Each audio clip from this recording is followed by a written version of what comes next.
New year సందర్భంగా మనం ఈరోజు స్వీట్ తయారు చేసుకుంటున్నామండి. గులాబ్ జామ్ తయారు చేసుకుంటున్నాము. దానికి కావాల్సిన పదార్థాలు 2 కప్స్ గులాబ్ జామ్ పిండి,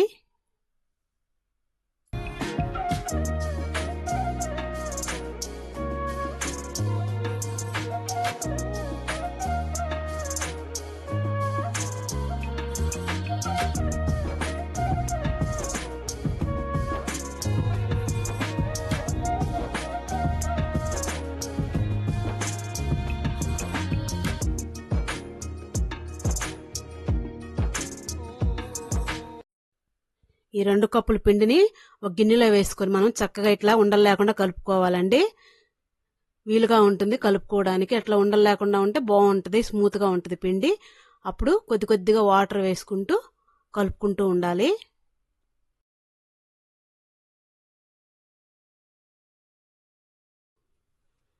ఇప్పుడు పిండి ఇలాగా స్మూత్ గా కలిపి పెట్టుకోవాలండి. దీన్ని కాసేపు బాగా ఇట్లా మర్దనా చేసి పక్కన పెడదాం మూత పెట్టి.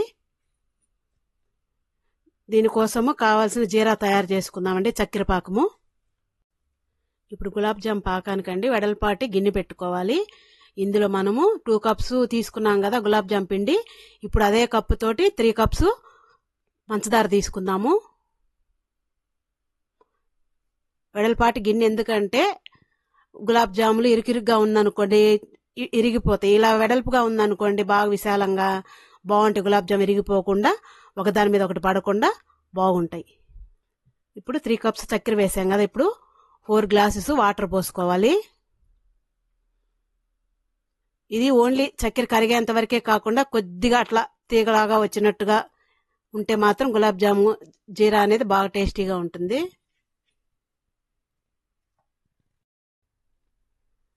ఇప్పుడు ఇది పాకం అనేది తయారు చేసుకుంటూ ఉన్నాం కదండి, ఇది బాగా తెల్లాలి, తీగ పాకంలాగా రావాలి.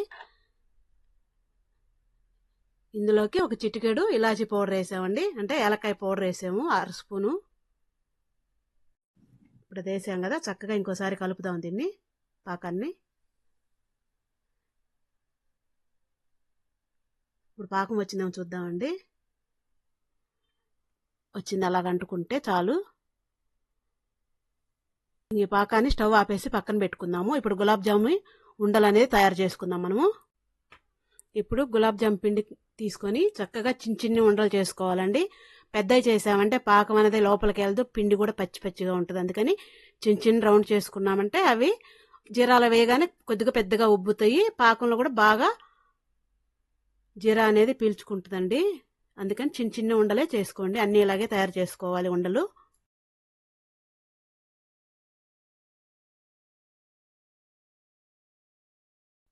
ఇప్పుడు గులాబ్ జామ్ ఉండలన్నీ చేసేసుకున్నాం కదండి. ఇప్పుడు స్టవ్ వెలిగించుకొని ఆయిల్ అనేది పెట్టుకున్నామండి. ఆయిల్ హీట్ ఎక్కాక గులాబ్ జాములు డైరెక్ట్గా చేత్తో వేయకుండా గెంటి మీద వేసుకొని అలాగ ఆయిల్లో వేసామంటే అప్పుడు పైన పడకుండా ఉంటుందండి ఆయిల్. ఇప్పుడు చక్కగా వేసేసి ఇందులోకి నిదానంగా కలుపుదామండి. ఆయిల్ మరీ వేడిగా ఉండకూడదండి, మీడియంలో ఉంచుకొని స్టవ్ వేపుకోవాలి నిదానంగా. అప్పుడే లోపల పిండి కూడా చక్కగా వేగుతుంది.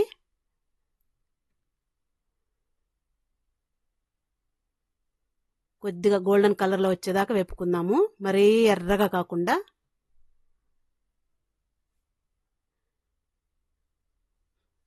అది ఎట్టి పరిస్థితుల్లో డైరెక్ట్గా చేత్తో వేయకండి, ఎందుకంటే నూనె ఎగిరి పైన పడుతుంది కదా.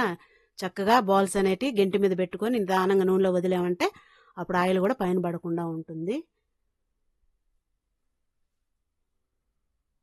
ఇప్పుడు తీసేసుకోవాలండి. ఈ కలర్లో ఉంటే చాలు. అన్నీ తీసేసుకొని డైరెక్ట్గా జీరాలా వేసేసుకోవాలి మనము.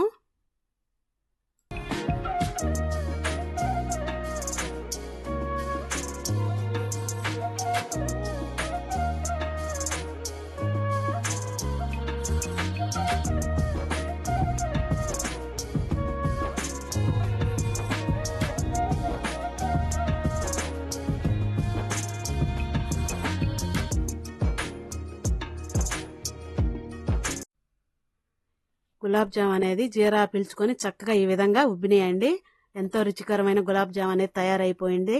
మీరు కూడా తిని చూడండి, తయారు చేసుకోండి. మా ఛానల్ సబ్స్క్రైబ్ చేసుకోండి, లైక్ చేయండి, షేర్ చేయండి.